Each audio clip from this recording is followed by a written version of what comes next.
Welcome. This is Money Heart, where we explore the emotional side of money. I'm Camille Diaz, and today we're discussing money stories from prison.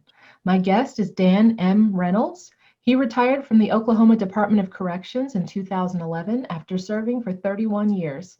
Positions he held during his career include correctional case manager, senior case manager, administrative assistant to a deputy director and warden, deputy warden, warden 2, warden 3, Administrator of Population Management, Assistant Deputy Director of the Security and Investigations Division, and Administrator of Community Corrections. He served at the Oklahoma State Penitentiary on 3 separate tours. He earned a bachelor's degree in 1980 from Central State University and a master's degree with honors in 2005 from the University of Central Oklahoma. He has served as a correctional consultant independently and for the American Correctional Association, inspecting prisons throughout the United States. He's a lifetime member of the Correctional Peace Officers Foundation and the Oklahoma Correctional Employees Memorial Foundation. Dan, welcome to Money Heart. Thank you. Thanks for having me. Yeah, very glad you're here. After 31 years in various correctional facilities, you must have tons and tons of stories. But before we get to that, I kind of want to know, how did you even get into this line of work?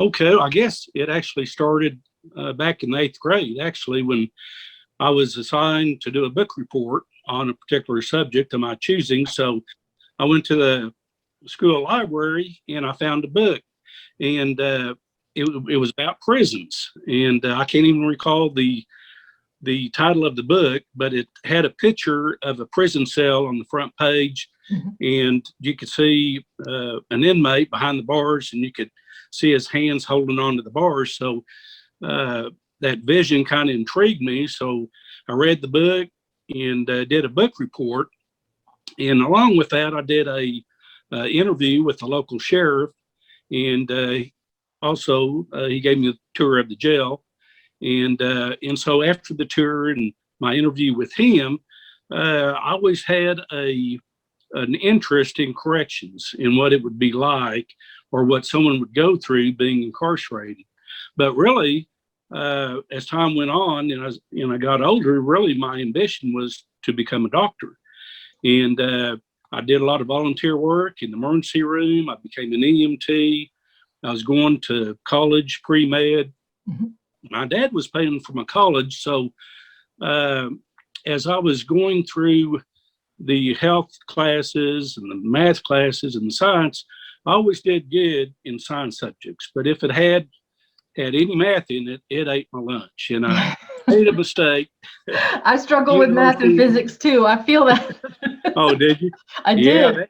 That was my weakness. I took a combination college algebra and trig combined course at the University of Oklahoma, and it ate my lunch. So I was sitting in a health class, and I heard 2 guys talking, and one asked the other one what he was majoring in. He said criminal justice.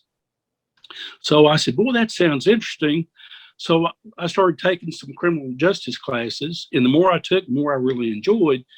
So when I knew I wasn't going to be real good in math, I started looking at criminal justice, and I never did really turn back. I really didn't know what I was going to do with it after I graduated, but I thought about, applying for the FBI, being a narcotics agent, going to other correctional endeavors, but I really didn't know. But when I did get out, I was unemployed for about 6 months, looking for a job, in the Department of Corrections was the first one to offer me a job. So I took it, and I said, well, I'll just stay here long enough until something better comes along. Sure. And 31 years later, I was still there. Yeah. I think that happens to a lot of people. We just, I guess I'll just try this, and then I can leave if I don't like it. And next thing you know, it's been there forever. Yeah. So I think a lot of people don't really maybe know how money works in prison. Can you kind of clue us in on how that whole economy functions? Yes, money is certainly different. Inmates are very restricted, especially on the security level they're housed in, from maximum all the way to community corrections. And community corrections, where inmates are out in the community and they're working during the day and coming back to the halfway house at night, sometimes they're allowed to have free money, we call it, public money. They're allowed to have bank accounts and things of that nature. But when you start in the most restrictive confinement and maximum security, max and medium, they do not allow inmates to actually have hard money. But what they do, they can have family members send in money and it's deposited into their account. It's like a bank account. They can draw off that bank account as long as they've got sufficient funds. They've got canteens in prisons where inmates can go to, like a convenience store in prison, and they can buy hygiene items. They can buy canned foods that they can take back and heat up in their cells just to supplement the state 3 meals a day. But we encourage inmates to buy their own hygiene items, toothpaste, combs, things of that nature. And so they can draw off those funds sometimes, depending on their security level and their privileges. Sometimes if you're in disciplinary segregation, you may not be able to draw anything off that account as long as you're in disciplinary segregation. But if you're in general population, you may be able to go once or twice a week, or maybe once or twice a month, in order to get those canteen items. But the economy is certainly different in prison, especially among inmates to inmates. Oh, right. A prison is like its own community. It's got everything that a community has. It's got teachers, it's got psychologists, it's got doctors and nurses. It's got, other people in it with stores. Now, the stores may not be legal or legitimate, but the inmates soon find out who they need to go to get tobacco, or if an inmate specializes in selling you making you a cup holder, you can go to this inmate. He does leather goods. If you want a weapon, then you can go to this guy. He works in the metal shop. He can get you a metal knife to defend yourself. So inmates learn who they can go to and who the storekeepers are in order to get merchandise. And like I said, a lot of the merchandise may be illegal, but a pack of cigarettes maybe inside prison may go up to $20 a pack. Oh, wow. $25 a pack, depending on demand and supply. If there's a lot of demand and there's a low supply, then a lot of the things that we as citizens take for granted, those become a very expensive commodity in prison. So everything has its price and in its own economy, and it fluctuates just like our economy does. And it's really fascinating. I could probably write a book just on the economy of prisons, but it's a whole different world inside the prisons. That is a very different world, and really interesting, because it's not something that I ever would have thought about, but it makes perfect sense once you explain it. I say, oh, okay, I completely see how this works and why it's that way. So I guess what are some stories you would like to share about money from your time there? Well, in my 31 years, I've seen a lot of stuff. And when I was doing auditing for the American Correctional Association, I always wanted to put all these funny stories in one book. So I started collecting stories, and I would go to my coworkers doing the audits, and typically they were wardens and superintendents from other states. And I would ask them, I said, you've been in corrections for 30 some odd years. I said, tell me the most hilarious correctional story you ever heard, or the most bizarre or unusual. Well, they were quick to tell me, but they would not want to write it down. They didn't want to be tape recorded. They didn't want me to use their name whatsoever, but they were willing to tell me the story. So I would ask them to tell me the story. They would tell me the story, and then I would have to go back and write it out real quick so I wouldn't forget any of the major details of the Right. story. So after a period of time, I had collected these stories, and so I developed a book. In their 50 short stories, and it's called The Most Hilarious, Bizarre, and Unusual Correctional Stories Ever Told. And in this book contains stories on prisons and money. And some of them relate to scams that inmates do. And normally they're veteran inmates, they're con artists. They practiced this trade for many, many years, and they've got it down pat. And basically what they do, and you find this primarily in female facilities, but you do see it also in male facilities. But for instance, in a female facility, you would have an inmate that would get information from people on the outside that want to be pen pals. So they develop a correspondence with somebody that wants to be a pen pal with a female inmate. And they start corresponding back and forth. And once the inmate obtains the trust of their pen pal, then they start developing a romantic relationship. And they're trying to move the relationship forward. And the female inmate would develop a scenario, a story that basically says, hey, I'm fixing to get out. I'm fixing to get out of prison, and we can be together, and I can move in with you. We can get married. I can get a job. I can help you. But she says, well, what I need is I don't have enough money that when I get out that I'm going to need some money, to get new clothes. I'm going to need transportation. I'll need a bus ticket. I need to get out to you somehow. I need some money so I can buy a bus ticket so I can come see you. I want to be dressed up for you. I need some money for clothes.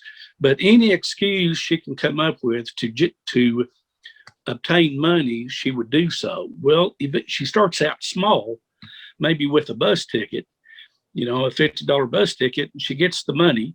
So the guy sends her the money. She puts the money on the books. She's got the $50. Well, she may have somebody else with that same story that she's writing to on the same day. Another guy saying, hey, I love you. I want to be with you. I'm fixing to get out. Can you send me money for a bus ticket? Well, as it progresses on, she may have 50 pen pals sending her money. Wow. So she's generating tons and tons of money, hundreds of money in a very short period of time. And what else she does, she'll get a magazine and she'll find a picture of a beautiful woman. She'll cut it out and she'll send that picture to the pen pal saying, here's a picture of me. And so he's thinking she's a beautiful woman. And she is just gorgeous and beautiful. So that generates more funding and more motivation for him to develop this romantic relationship with her. So after a period of time, she's generating a lot of money. Well, eventually, probably what will happen is that the staff will see where she's accumulating a lot of funds. Well, now sometimes she may be in disguise and not tell the people her real name. She may give her cellmate's name. So she gives a cellmate's name, say, send money to me. My name's Kathy, and I'm in cell so-and-so. So he would write to a cell partner, which would be the cell partner. He would give money on her books. So the cell partner's involved in it now, and they're splitting the money. Yeah, she gets the piece. And then the staff's not catching on that because the money's being distributed among maybe not only several two inmates, people, but it may be several inmates. So so it's not easily detected. But I do recall telling the story. I got a phone call one time from this guy from New York. Yeah. He was like 63 years old. He was his wife had died. He was single. He was lonely. He was well off. He was a millionaire. And he got caught up in this. Oh, no. And I was in internal affairs, so we were doing an investigation on this money scheme. Yeah. And the investigators had to contact him and let him in, saying, "Hey, buddy, you've been ripped off by an inmate. This so-and-so's person is not Mm-hmm. is not really a nice person. She's using you to steal your money." Yeah. Well, he broke down in tears and cried Oh, and said, "She has sucked every bit of money that I had saved up my entire life. It is gone. My life's oh, gone." wow. And so that's just one example of some of the schemes that some of these females do. The male inmates are pretty good at it too, but the females, it's been my experience, they are the experts at it. They seem to really have that trade down to fine art. But Wow. but there's also credit card scams too. Oh, Uh, if you want me to go ahead and explain sure. Yeah. Tell some us of how the credit those, card scams work. there was this inmate in maximum security, and he was very difficult to control, and the staff had a hard time controlling him. He was very bright. He was intelligent. He was probably a genius on the IQ scale. Mm-hmm. But he came in prison for doing possession of marijuana, doing 10 years. And he came in medium security, but he continued to commit crimes in prison. And he would do these credit card scams where he would go out and he would get his friends to get credit card numbers. He had a friend that worked in a convenience store, and this female friend, she had access to all the receipts from the credit cards. So she had the credit card numbers, she had the expiration dates. So he would pay her money in order to get those credit card numbers. Mm-hmm. So after a period of time, he accumulated all these credit cards. But if it was the warden's secretary one day, all of a sudden, here comes a flower shop vehicle pulled up to the prison gate, wanting to deliver flowers to the warden secretary. So they let her in. The flower shop guy comes in with this bouquet of dozen red roses to the warden's secretary, and it's signed unknown. But what was happening, the inmate was sending flowers to staff on their birthdays and on their wedding anniversaries. And nobody could figure out who was doing this, where these flowers were coming to.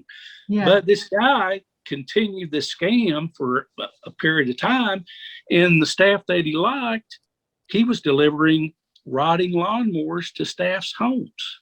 Oh my goodness. Yes, $3,000 rotting lawnmowers to his best correctional officer that he liked, or to somebody else. And this guy was really a good scammer, and it took a lot of time and effort to identify who he was. And they even created his own specific cell to try to, and they assigned an investigator to go through every single piece of correspondence, incoming and outgoing. They were reading his mail, coming and going, recording every phone call he had, and he still was able to do things that were outrageous, even to the point of calling in a bomb scare to the state capitol, evacuating the state capitol under all these restrictions. So this guy was really a con, a scam. Another instance where staff saw other employees lined up in a particular cell and was wondering what in the world is going on over there in this unit. So upon further investigation, they found out these employees were lined up. This was around April, the middle of April, around tax time. Taxes are due April 15th. And after they found out, talking to some of the employees, what they were doing lined up to this particular inmate cell is that they were getting tax advice from this inmate. This guy had memorized the tax code frontwards and backwards. He was giving out tax advice. Hopefully it was for the good and not how to rip off the IRS. Right. Oh my goodness. So you've got a inmate there that knows lots of tax information, so everyone is lined up to figure out how to save money on their taxes. Exactly. And some inmates were former CPAs. Mm, There are some inmates that were former doctors.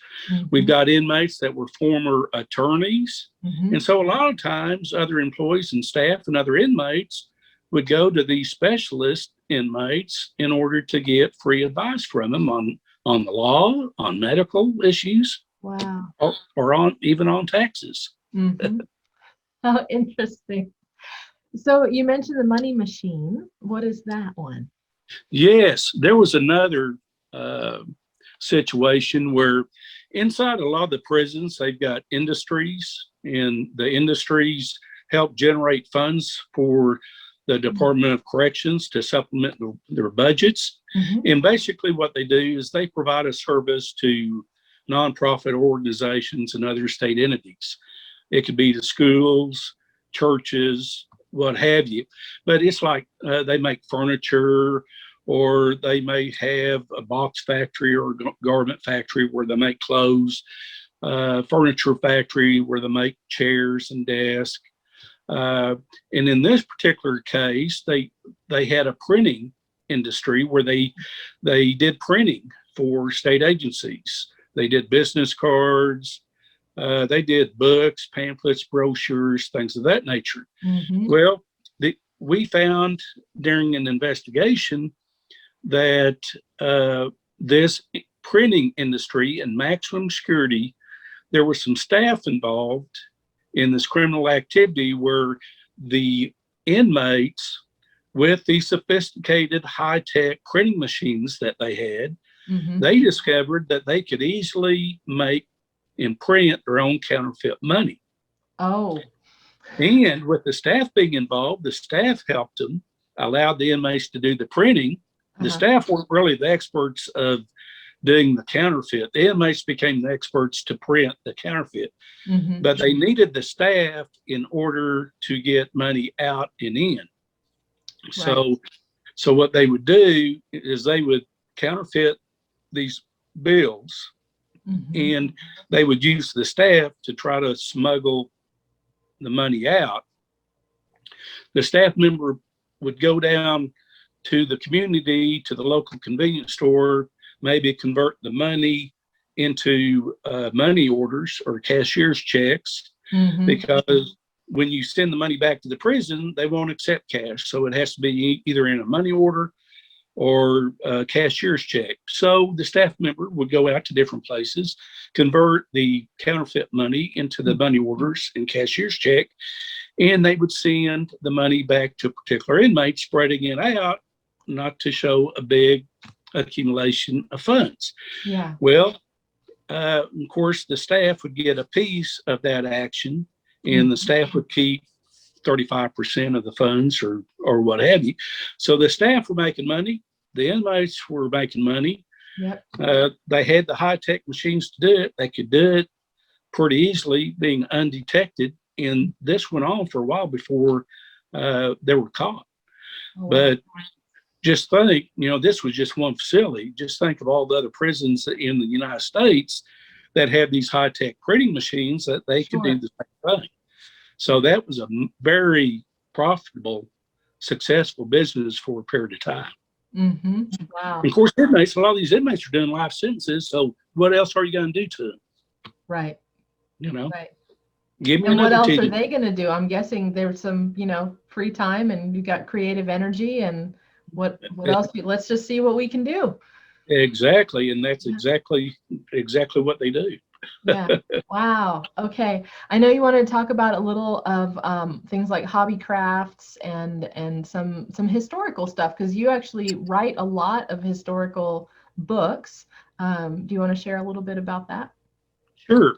As we're talking about money, another big money making adventure inmates had, and it went all the way back I guess into the early 1900s, and even in the 1940s during World War II, inmates had hobby crafts. And of course, the correctional personnel always thought it was good to have hobby crafts for inmates because it kept them busy, it kept them out of trouble, it was something positive.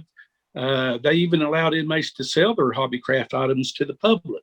Oh. And there's some prisons, I know at Oklahoma State Penitentiary, they had a dedicated building outside the prison, accessible to the public, where inmates inside the prison could do hobby crafts. They could make lamps and wagon wheels out of toothpicks. And some of them are really talented inmates.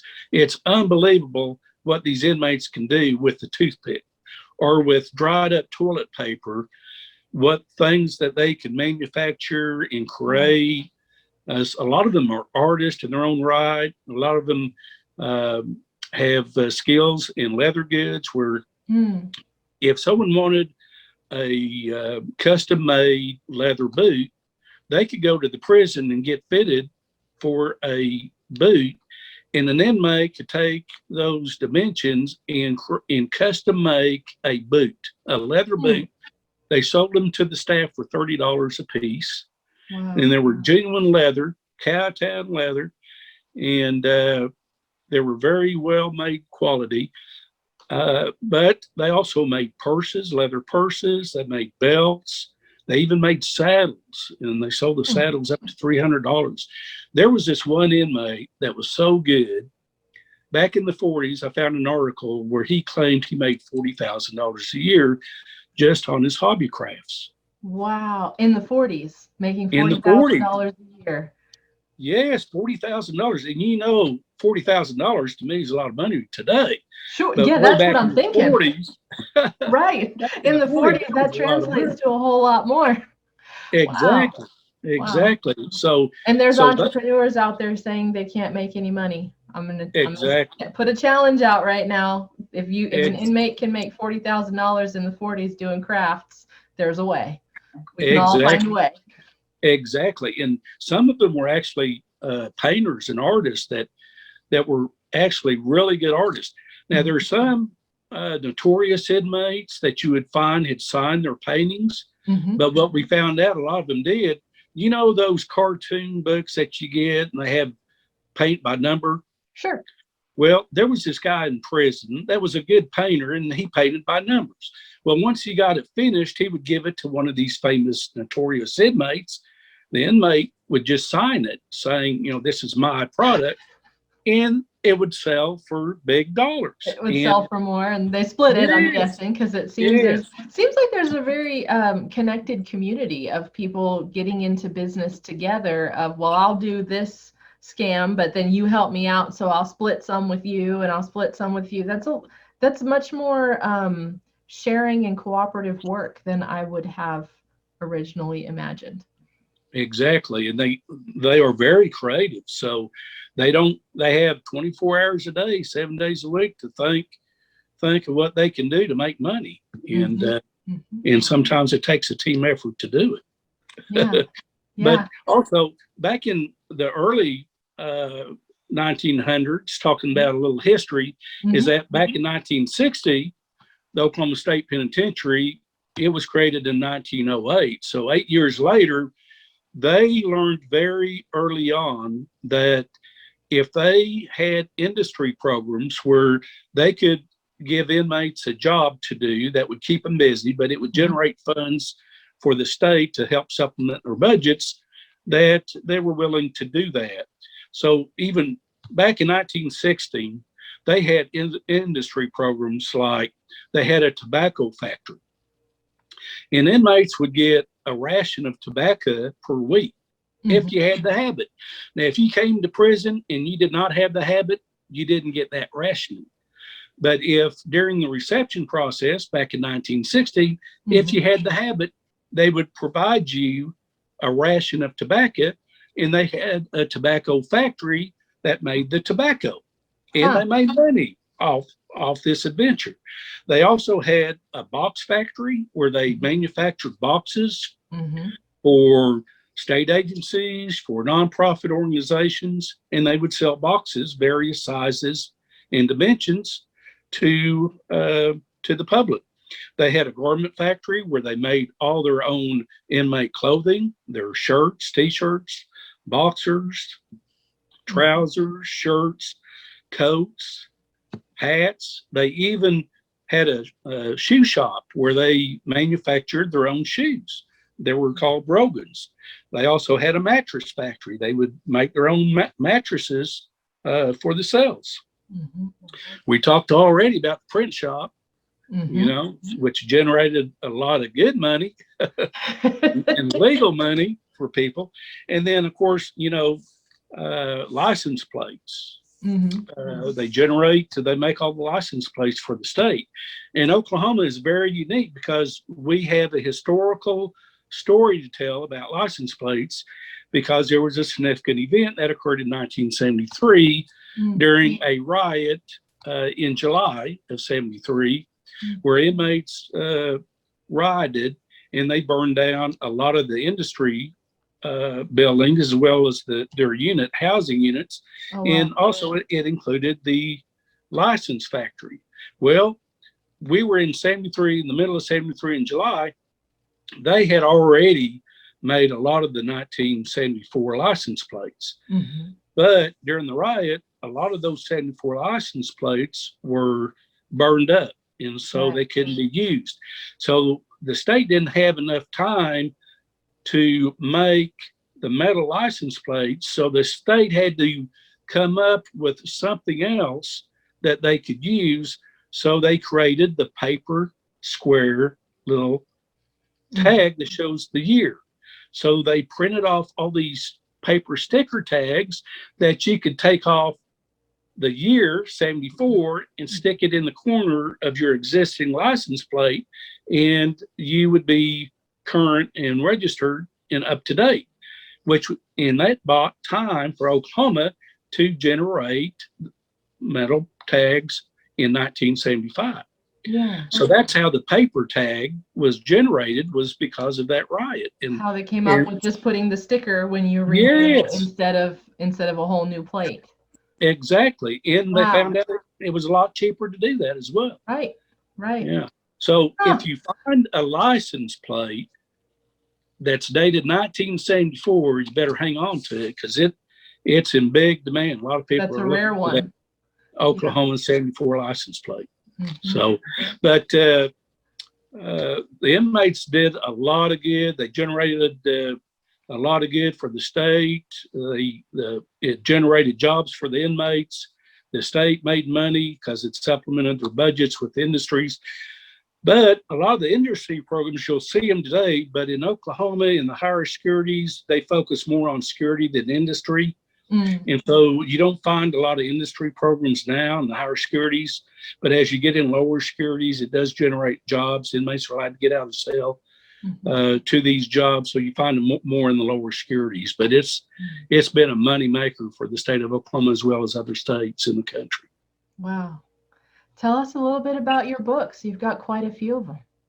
Okay. We talked about the funny books, the 50 short stories. These are all true stories, and some of them are called Grandma's Gone Wild, I Buried the Wrong Inmate.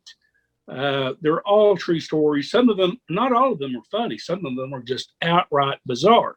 Mm-hmm. But they're all true stories. They came from people from all over the United States. Mm-hmm. The next book I've got is the first book ever written, and it's called Caged Wisdom. And this book was written because when I was auditing throughout the United States, I would go to different states to audit, and I would see inmates in day rooms, and they would have Bibles out. Mm-hmm. And that interested me because I would talk to a lot of these inmates, and I knew that the average reading level of an inmate was only 7th grade. Well, if an inmate's not familiar with the Bible and they open it up in the Old Testament and start reading in it, they get lost real easily, like I do in the Old Testament. Mm-hmm. So I said, it would be really neat. I was in the process of writing notes for my children from the Bible, and as I was reading the Bible, I would always wonder what God would tell my children on how to live their life. So as I read the Bible, if I found a piece of advice from from the Bible, I would write it down. Well, before I went to work, I would type it up. And about halfway through it, I said, this book would be good for inmates too. I was just going to give it to my kids. But I said, this would be a good book for inmates that they could read the Bible. And basically, if Jesus was in a jail cell with an inmate, what would Jesus tell that inmate? So this is what that book's about. We did a prison ministry, got sponsors to provide funding to put this book in every state prison, federal prison, juvenile facility all across the country. And with great donators that I had and supporters, we were able to do that. Wow. I had one state that refused to do it because it had the word inmate in it. And they said, well, it's a negative connotation. So I said, okay, I'll take the word inmate out. So I developed a sister book to it, and it's called What God Wants You to Know. And it's basically the same book, but the word inmate was taken out. So I sell that basically to the general public. The rest of the books are basically correctional related, prison related. One book is called Oklahoma Prison Riots. It talks about the 4 major prison riots in Oklahoma history. And I was either directly or indirectly involved in all those riots. Wow. And so I had firsthand knowledge of those. Some of the pictures, I was actually there and took pictures of the riot. They're contained in here. But that's a good book. On the other side of the bars is autobiography. It's kind of lessons I learned as a warden, kind of what to do, what not to do. It's got a lot of pictures in it as well. I found some old historical pictures in information in a book I found that was dated to 1912, and the Oklahoma Historical Society had it, and it was called History of the Oklahoma State Penitentiary. It was written by a former employee by the name of Robert Park. Well, when they handed me the book, they had it in a metal case. I had to go in a private room, put on white gloves because it was so old and so fragile. And when I opened up the book, the pages just kind of crumbled. And so I wanted to recreate it. So I brought in a laptop the next day and retyped that whole book. From that book. So I recreated that book just to have to share that with the public. Yeah, you preserved the book by typing it again since it was falling apart. Yeah, exactly. And I was astonished by how that penitentiary operated in 1912. There was another book 2 years written that was called Oklahoma State Penitentiary and Prisons, Modern and Medieval. It was written by Bill Castile, and he's got a lot of pictures and information in it. But really the big difference between those two books that I don't think I've shared with you before is that the first book talks about the first escape from the Oklahoma State Penitentiary. Oh, wow. And there were multiple people, both staff and inmates, that died during that mass escape. There were some inmates that escaped, and when they escaped, they were able to get handguns inside the prison, and they shot their way out. And they killed a deputy warden, they killed a visiting judge that was there, they had killed a couple of other staff members during their escape. They hijacked a buggy once they got outside, and they headed for the highway.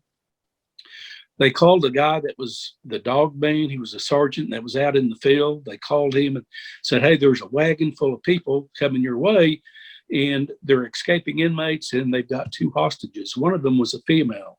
She was a stenographer for the prison. She was the only female that was working there at the time.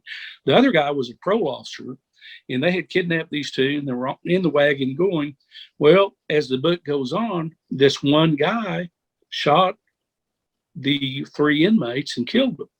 And his name was Sergeant Ritchie, and he became an instant hero because he shot all the bad guys. The hostages got freed. The female got shot through the thigh, but she survived.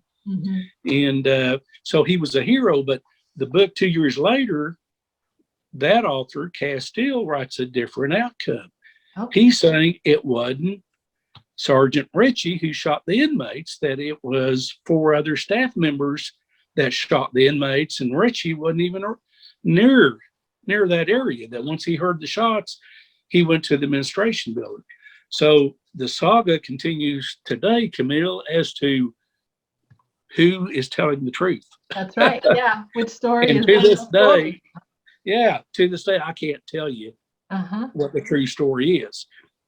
Wow. But in this process, I've made contact with the great grandson of one of the staff members that got killed. Mm.